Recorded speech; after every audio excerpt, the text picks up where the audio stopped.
আমি দেখাচ্ছি একটা অ্যাডেনিয়াম গাছ।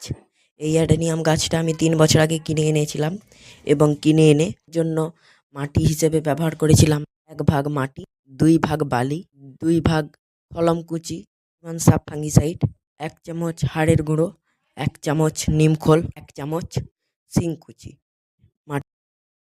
ডেস্কটা দেখুন কিরকম মোটা হয়েছে। বছর গাছটিকে রিপোর্ট প্রুনিং কিছুই করিনি। আজ 2026 সালে জানুয়ারি মাসে গাছটিকে আমি রিপোর্ট করেছিলাম এবং প্রুনিং করেছিলাম। 60 থেকে 70টি ফুল পেয়েছি এই গাছ থেকে।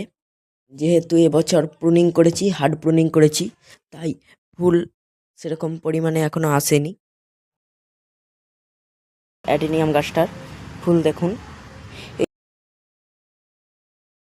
আপনারা যদি এরকমভাবে মাটি তৈরি করে অ্যাডেনিয়াম গাছ লাগান, তাহলে আপনাদের অ্যাডেনিয়াম গাছ এর থেকে আরও সুন্দর